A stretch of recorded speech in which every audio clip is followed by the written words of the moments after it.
कथा सम्राट प्रेमचंद विश्व के उन प्रसिद्ध एवं विशिष्ट कथाकारों की श्रेणी में गिने जाते हैं जिन्होंने समाज के सभी वर्गों अमीर, गरीब, स्त्री, पुरुष, बच्चे, बूढ़े, किसान, जमींदार, साहूकार, कर्जदार आदि के जीवन और उनकी समस्याओं को यथार्थवादी के धरातल पर बड़ी ही सीधी सादी शैली और सरल भाषा में प्रस्तुत करते हुए एक दिशा देने का प्रयास किया है। यही कारण है कि प्रेमचंद जी की कहानियां हिंदी भाषी क्षेत्रों में ही नहीं बल्कि संपूर्ण भारत में आज भी पढ़ी, समझी और सराही जाती हैं। इतना ही नहीं, विदेशी भाषाओं में भी उनकी चुनी हुई कहानियों के अनुवाद हो चुके हैं।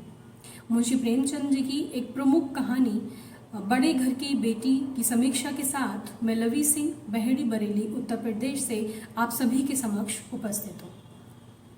बड़े घर की बेटी कहानी में मुंशी प्रेमचंद जी ने संयुक्त परिवारों में होने वाली समस्याओं का चित्रण किया है।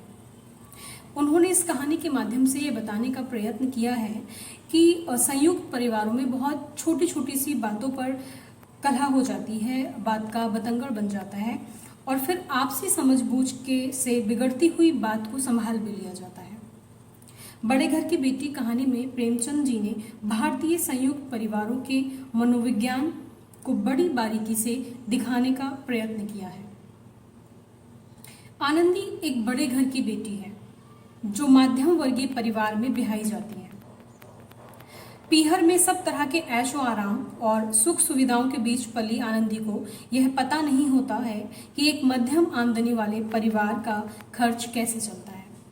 घर में सास नहीं है, केवल ससुर, पति तथा एक देवर के होने के कारण रसोई व गृहस्थी की सारी जिम्मेदारियां उसी के ऊपर आ जाती हैं।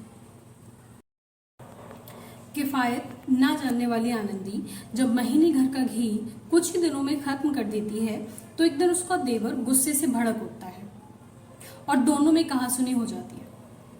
पति को यह बात पता चलने पर वो छोटे भाई पर बहुत नाराज होता है और उसे घर से निकाल देने की बात कहता है। हालांकि देवर की शिकायत करते वक्त आनंदी काफी गुस्से में होती है, लेकिन वो ये नहीं जानती कि किसी भी बात पर इतनी बड़ी बात हो सकती है।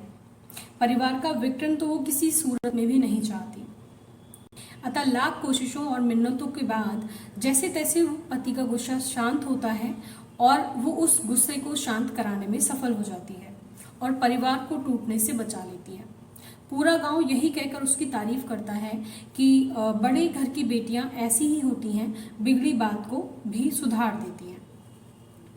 तो इस कहानी के द्वारा लेखक ने अंत भला तो सब भला वाला आदर्श स्थापित किया है। उन्होंने आनंदी के माध्यम से एक सभ्य, सुसंस्कृत, रूपवती, गुणवती बड़े घर की बेटी को संस्कारवान दिखाया है, जिसने अपनी समझबूझ और बुद्धिमत्ता से घर को टूटने से बचाया और दो भाइयों को एक दूसरे से अलग होने से बचाया। धन्यवाद।